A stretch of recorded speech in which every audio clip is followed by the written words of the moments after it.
नमस्कार बच्चों, मैं आपके सामने पुनः उपस्थित हूँ एक नई इकाई को लेकर। वह इकाई है क्षितिज भाग 2 के गद्य खंड से संबंधित। अब क्षितिज भाग 2 के गद्य खंड में जो विषय वस्तु हमारी दी गई है वह है गद्य की प्रमुख एवं गौण विधाएं। गद्य की विधाओं का भी परिचय हम इसमें पढ़ेंगे। अब प्रमुख विधाएं और गौण विधाएं दोनों को हम समझेंगे। लेखक परिचय इसमें पढ़ेंगे। व्याख्या, व्याख्या में संदर्भ, प्रसंग, व्याख्या और विशेष, इन चारों चीज़ों को हम समझेंगे और कैसे लिखा जाता है प्रश्न पत्र में यह भी देखेंगे। विषय वस्तु एवं विचार बोध पर आधारित प्रश्न इसके अंतर्गत आएंगे। इस इकाई पर जो कि है क्षितिज भाग 2 के गद्य खंड से संबंधित हमारी इकाई जो 3 है उस पर जो आवंटित अंक हैं वह है कुल 17 अंक। अब 17 अंक को हमें कैसे प्राप्त करना है, हमारा एक अंक भी ना छूटे, हम कहीं भी उसको प्राप्त करने में ना चूके, इसके लिए आप इसको बहुत अच्छे से समझ लीजिए और उसकी तैयारी कीजिए। इस इकाई में वस्तुनिष्ठ प्रश्न होंगे, 2 अंक के प्रश्न होंगे और 3 अंक के प्रश्न होंगे। वस्तुनिष्ठ प्रश्न जैसे कि मैं पहले भी आपको बता चुकी हूँ, सही विकल्प, रिक्त स्थान, सत्य असत्य, सही जोड़ी और एक वाक्य में उत्तर, ये 5 प्रश्न वस्तुनिष्ठ प्रश्नों के अंतर्गत हमारे आ जाते हैं। फिर हमारे 2 अंक के प्रश्न होंगे और 3 अंक के प्रश्न होंगे। हमें सबसे पहले प्रश्न पत्र के प्रथम पृष्ठ पर जो हमारी शब्द सीमा निर्धारित की गई है उसी के अनुसार हमें उन निर्देशों का पालन करते हुए उत्तर लिखना है। तो आइए अब हम आ जाते हैं हमारी पहले ये जो इकाई है इसकी प्रथम जो विषय वस्तु है वह गद्य की विधाओं पर आधारित है। अब सबसे पहले हम गद्य की विधाओं को पढ़ने के पहले गद्य समझ लेते हैं कि आखिर गद्य है क्या। गद्य हमारी स्वाभाविक अभिव्यक्ति है। गद्य के माध्यम से हम अपने दैनिक जीवन के सभी कार्यों को संपन्न करते हैं। निजी जीवन, पत्र, डायरी आदि साहित्य में कहानी, उपन्यास, निबंध, नाटक, जीवनी आदि लेखन का माध्यम गद्य ही होता है। गद्य का क्रमिक विकास हिंदी के आधुनिक काल के आरंभ से हुआ। गद्य का प्रयोग व्याख्या, तर्क, वर्णन एवं कथा के लिए होता है। गद्य में किसी कथ्य को सहजता से, सरलता से एवं स्पष्टता से व्याख्या करने की क्षमता रहती है। जो हमारी बोलचाल की भाषा रहती है वो गद्य की श्रेणी में ही आती है। व्याकरण के नियमों का प्रयोग भी हम आसानी से ग्रहण इसमें कर सकते हैं। तो ये हमारे गद्य का स्वरूप हो गया। अब हम गद्य के रूप समझ लेते हैं। अब गद्य के रूप जब हमें समझने हैं तो गद्य की विधाओं पर हम आएंगे। गद्य की कौन कौन सी विधाएं होती हैं, तो गद्य की जो विधाएं हैं या गद्य के रूप हम जिनको कह सकते हैं वह है निबंध, नाटक, एकांकी, उपन्यास, कहानी, जीवनी, आत्मकथा, संस्मरण, रेखाचित्र, रिपोर्टाज, गद्य काव्य, आलोचना, यात्रावृत्त या जिसको हम यात्रा वृत्तांत भी कहते हैं, डायरी, पत्र, भेंटवार्ता आदि, ये सब हमारी सम्मिलित रूप से विधाएं हो गई है। अब इनको हम 2 भागों में बांटते हैं, गद्य की प्रमुख विधाएं और गद्य की गौण विधाएं। प्रमुख विधाओं में आलोचना, नाटक, एकांकी, कहानी, उपन्यास एवं निबंध आते हैं। और गद्य की जो गौण विधाएं आती हैं उसमें आते हैं रिपोर्टाज, यात्रा वृत्तांत, आत्मकथा, जीवनी, रेखाचित्र, संस्मरण और साक्षात्कार तथा अंत में डायरी। ये सब हमारे आ गए गद्य की गौण विधाएं। अब हम गद्य की प्रमुख और गौण विधाओं को कैसे याद रख सकते हैं, क्योंकि दोनों हमारी मिक्स हो जाएं तो वो भी गलत हो जाएगा।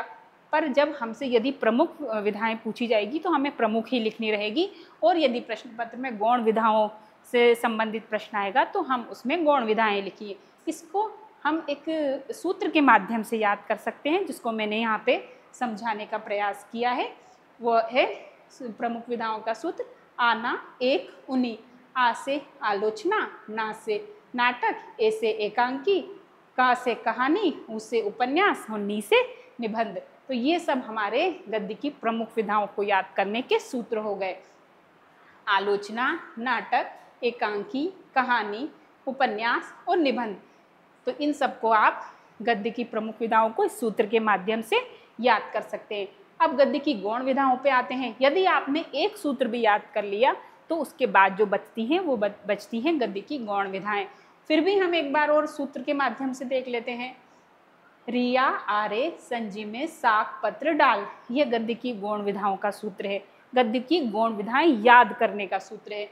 री से रिपोर्टाज, या से यात्रा वृत्तांत, आ से आत्मकथा, रे से रेखाचित्र, संस्मरण, जीवनी, साक्षात्कार, गद्य साहित्य, पत्र साहित्य, डायरी और लघु कथा। यहाँ मैंने सूत्र के माध्यम से आपको समझाने का प्रयास किया है, इसका लाभ आप अवश्य लेंगे। आइए अब हम इसी क्रम में आगे बढ़ते हैं और किस तरह से हमारे गद्य की विधाओं पर प्रश्न बनते हैं उनको देखते हैं। हिंदी में उपन्यास सम्राट किसे कहते हैं? ये 1 अंक में भी आ सकता है, 2 अंक में भी आ सकता है। यदि हम उपन्यास सम्राट के साथ 2 उपन्यासों के नाम पूछेंगे उन्हीं के, तो ये 2 अंक का भी हो जाएगा। हिंदी में उपन्यास सम्राट मुंशी प्रेमचंद जी को कहते हैं। उनके 2 उपन्यासों के नाम गोदान, गबन, सेवा सदन, रंगभूमि। उपन्यास तो उन्होंने कई लिखे हैं, पर आपको उस समय जो याद रह जाएं वो आप लिख करके आ सकते हैं। उपन्यास के तत्व, उपन्यास के तत्वों की यदि हम बात करें तो उनके नाम यहाँ पे लिखे हैं। यह है, इसको भी हम एक सूत्र के माध्यम से याद कर सकते हैं बच्चों। कपास देबाऊ का से हो जाएगा कथा वस्तु या कथानक भी जिसे हम कहते हैं। पा से पात्र या चरित्र चित्रण। तीसरा संवाद, सा से देश काल वातावरण, और भा से भाषा शैली, और उ से उद्देश्य। इसका हम प्रथम अक्षर जो हम लेंगे कपास दे भा उ, इस तरह से हम सूत्र बना करके भी इसके 6 जो तत्व होते हैं, इसी के तत्व हम कहानी के भी यही तत्व होते हैं, तो इन दोनों के तत्व हमारे याद हो जाते हैं। अब हम आते हैं कहानी और उपन्यास के अंतरों पर। जब हम अंतर की बात करते हैं तो परीक्षा में प्रश्न बनता है कहानी और उपन्यास के कोई 2 अंतर लिखिए। कहानी और उपन्यास में कोई 2 अंतर लिखिए। तब 2 अंक का प्रश्न आएगा तो हमें कोई 2 अंतर ही लिखने हैं। तो यहाँ पे 3 अंतर आपको बताए जा रहे हैं। जो आपको समय पे अंतर याद आ जाए आसानी से, वो आप अपनी उत्तर पुस्तिका में लिख सकते हैं। पहला अंतर है, कहानी जीवनी के किसी एक खंड का चित्रण करती है। उपन्यास में संपूर्ण जीवन का चित्रण होता है। कहानी का कथानक संक्षिप्त होता है, उपन्यास का कथानक विस्तृत होता है। कहानी में पात्रों की संख्या सीमित होती है और उपन्यास में पात्रों की संख्या अधिक होती है। तो यह आपके 3 अंतर हो गए। अगला नाटक और एकांकी पर हम जब आते हैं तो नाटक में जो पहला अंतर है, नाटक में अनेक अंक होते हैं और एकांकी में 1 ही अंक होता है। नाटक की कथा वस्तु होती है विस्तृत और एकांकी की कथा वस्तु होती है संक्षिप्त। नाटक में पात्रों की संख्या अधिक होती है, एकांकी में पात्रों की संख्या कम होती है। यहाँ पे एक उदाहरण के द्वारा भी आपको समझाया जा रहा है। चंद्रगुप्त जयशंकर प्रसाद द्वारा लिखित एकांकी है और दीपदान रामकुमार द्वारा रचित एक एकांकी है। और ये जो है ये एक यहाँ पे नाटक लिखा आएगा, यहाँ पे गलती से एकांकी लिखा गया है। एक बार पुनः मैं इसको समझा देती हूँ। नाटक में अनेक अंक होते हैं, एकांकी में 1 ही अंक होता है। नाटक की कथा वस्तु विस्तृत होती है और एकांकी की कथा वस्तु संक्षिप्त होती है।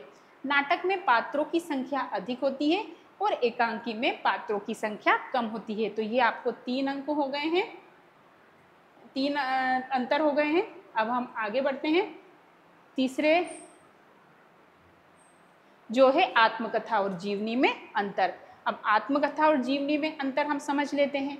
आत्मकथा जो स्वयं के द्वारा लिखी जाती है बच्चों, वो आत्मकथा कहलाती है और जीवनी हम किसी महापुरुष की दूसरा व्यक्ति लिखता है। तो आत्मकथा में लेखक अपने ही जीवन वृत्त को स्वयं लिखता है। तो इससे जैसे स्पष्ट ही हो रहा है, आत्मकथा में लेखक अपने ही जीवन वृत्त को स्वयं लिखता है। और दूसरा जो अंतर इसी का जो दूसरे पार्ट में अंतर होगा वो है जीवनी में लेखक किसी अन्य के जीवन वृत्त को प्रस्तुत करता है। अब हम दूसरा अंतर देख लेते हैं। आत्मकथा में सब कुछ सत्य पर आश्रित होता है या आधारित होता है। जीवनी में बहुत सी बातें अनुमानित रहती हैं। आत्मकथा किसी भी व्यक्ति द्वारा लिखी जा सकती है और जीवनी महापुरुष की लिखी जा सकती है। एक बार पुनः समझ लीजिए। आत्मकथा में लेखक अपने ही जीवन वृत्त को स्वयं लिखता है, जीवनी में लेखक किसी अन्य के जीवन वृत्त को प्रस्तुत करता है। आत्मकथा में सब कुछ सत्य पर आश्रित होता है, जीवनी में बहुत सी बातें अनुमानित रहती हैं। आत्मकथा किसी भी व्यक्ति के द्वारा लिखी जा सकती है और जीवनी महापुरुष की लिखी जाती है। आइए अब हम अगले अंतर पर आते हैं। अगला अंतर जो है हमारा रेखाचित्र और संस्मरण में। रेखाचित्र में सांकेतिकता के आधार पर चित्रण होता है, संस्मरण में अनुभूतियों का स्मृति के आधार पर चित्रण होता है। रेखाचित्र में लेखक पूर्ण तटस्थ रहता है, संस्मरण में लेखक तटस्थ नहीं रहता। रेखाचित्र वास्तविक और काल्पनिक होते हैं और संस्मरण वास्तविक होते हैं। तो यह था रेखाचित्र और संस्मरण में अंतर। अब हम कहानी किसे कहते हैं इसको देख लेते हैं। कहानी एक कलात्मक छोटी रचना है। यह किसी घटना और भाव संवेदना आदि की मार्मिक व्यंजना करती है। तो ये यहाँ तक जो हो गया, ये कहानी किसे कहते हैं, यहाँ तक ही आपको इसकी परिभाषा याद करनी है। बाकी समझने के लिए आप पढ़ लीजिए। इसका आरंभ और अंत बहुत ही कलात्मक तथा प्रभावपूर्ण होता है। घटनाएं परस्पर संबद्ध होती हैं। हर घटना लक्ष्य की और उन्मुख होती है। लक्ष्य पर पहुंचकर कहानी अपना विशिष्ट प्रभाव छोड़ती हुई समाप्त हो जाती है। दो प्रसिद्ध कहानीकार एवं उनकी रचनाएं। दो प्रसिद्ध कहानीकार हैं मुंशी प्रेमचंद जी और उनकी प्रसिद्ध रचना है कफन। इसके बाद जयशंकर प्रसाद जी, आकाशदीप उनकी प्रसिद्ध कहानी है। इसी क्रम में हम आगे बढ़ते हैं। निबंध किसे कहते हैं? निबंध उस गद्य रचना को कहते हैं जिसमें सीमित आकार के भीतर किसी विषय का वर्णन या प्रतिपादन एक विशेष निजीपन, स्वच्छंदता, सौष्ठव और सजीवता तथा आवश्यक संगति और संबद्धता के साथ किया जाता है। एक बार पुनः समझ लीजिए। निबंध उस गद्य रचना को कहते हैं जिसमें सीमित आकार के भीतर किसी विषय का वर्णन या प्रतिपादन एक विशेष निजीपन, स्वच्छंदता, सौष्ठव और सजीवता तथा आवश्यक संगति और संबद्धता के साथ किया जाता है। अब साहित्य के दो निबंधकारों के नाम। हिंदी साहित्य के दो निबंधकार हैं बाबू गुलाब राय, जिनकी रचना है ठलुआ क्लब और मेरी असफलताएं। प्रताप नारायण मिश्र, जिनकी रचना है प्रताप पीयूष और प्रताप समीक्षा। नाटक किसे कहते हैं? नाटक आपने करे भी बहुत होंगे और आपने टीवी में देखे भी बहुत होंगे, पर यहाँ पे आपको समझना है नाटक की परिभाषा। रंगमंच पर प्रस्तुत करने के लिए किसी कथा को जब केवल पात्रों के संवादों के माध्यम से प्रस्तुत किया जाता है तो वह रचना नाटक कहलाती है। नाटक में अभिनय का विशेष महत्व होता है। नाटक के निम्नलिखित 6 तत्व माने जाते हैं: कथा वस्तु, पात्र, कथोपकथन या जिसे हम संवाद भी कहते हैं, देश काल वातावरण, उद्देश्य और अगला है रंगमंचीयता। अब हम आते हैं रिपोर्ताज पर। रिपोर्ताज किसे कहते हैं? रिपोर्ताज मूल रूप से फ्रेंच भाषा का शब्द है। अंग्रेजी में इसी से मिलता जुलता शब्द है रिपोर्ट। जब लेखक प्रत्यक्ष दर्शन के आधार पर किसी घटना की रिपोर्ट तैयार करता है, इस रिपोर्ट के कलात्मक एवं साहित्यिक रूप को ही रिपोर्ताज कहते हैं। एक बार पुनः समझ लीजिए। रिपोर्ताज मूल रूप से फ्रेंच भाषा का शब्द है। अंग्रेजी में इसी से मिलता जुलता शब्द रिपोर्ट है। जब लेखक प्रत्यक्ष दर्शन के आधार पर किसी घटना की रिपोर्ट तैयार करता है, इस रिपोर्ट के कलात्मक एवं साहित्यिक रूप को ही रिपोर्ताज कहते हैं। आइए अब हम साहित्यिक परिचय देखते हैं। साहित्यिक परिचय जब हमारे प्रश्न पत्र में पूछा जाता है तो वो भी कुछ बिंदुओं के आधार पर पूछा जाता है, जिसमें होती है 2 रचनाएं, भाषा शैली और साहित्य में स्थान। तो यदि हमें 2 रचनाएं पूछनी होती है तो रचनाएं तो हमें याद करनी ही पड़ेगी। अब हम यहाँ देखते हैं स्वयं प्रकाश जी, जो हमारे पाठ्यक्रम में सम्मिलित हैं और जिनकी रचनाएं हैं हमारे पाठ्यक्रम की नेताजी का चश्मा। उनकी जो रचनाएं हैं वह है सूरज कब निकलेगा और बीच में विनय। रामवृक्ष बेनीपुरी, जिनकी रचनाएं हैं, जिनको कलम का जादूगर भी कहा जाता है, उनकी रचनाएं हैं पतितों के देश में और चिता के फूल। यशपाल जी की रचनाएं हैं झूठा सच, फूलों का कुर्ता। मन्नू भंडारी जी की रचना है एक प्लेट सैलाब, आपका बंटी और महाभोज। यतीन्द्र मिश्र जी की रचना है यदा कदा, ड्योढ़ी पर आलाप। बदंत आनंद कौशल्या जिनकी रचना है भिक्षु के पत्र और रेल का टिकट। अब यहाँ पे एक उदाहरण स्वरूप आपको वो दिया जा रहा है साहित्यिक परिचय, कि आपको जिस बिंदु आपको प्रश्न पत्र में निर्देश प्राप्त हो उसी के अनुसार आपको उत्तर लिखना रहेगा। 2 रचनाएं यहाँ पे पतितों के देश में और चिता के फूल, मशाल, माटी की मूर्तें। तो आपको वहाँ 2 ही रचनाएं लिखनी होगी। भाषा में इनकी भाषा शुद्ध साहित्यिक खड़ी बोली है, इनकी भाषा में ओज है, इनकी शक्त भाषा विचार और भावों को अभिव्यक्त करने में पूर्ण समर्थ है। शैली में आप लिखेंगे, चाहे तो आप भाषा और शैली एक साथ भी लिख सकते हैं या फिर आप इसको अलग अलग बिंदुवार भी लिख सकते हैं। बेनीपुरी जी ने वर्णनात्मक शैली में यात्रा वर्णन तथा रेखा चित्र, कथानक शैली में कहानी और उपन्यास, विचारात्मक शैली में निबंधों की रचना की है। बेनीपुरी जी ने हिंदी साहित्य की विभिन्न विधाओं में रचना कर हिंदी साहित्य को समृद्ध किया है। साहित्य में स्थान देखते हैं।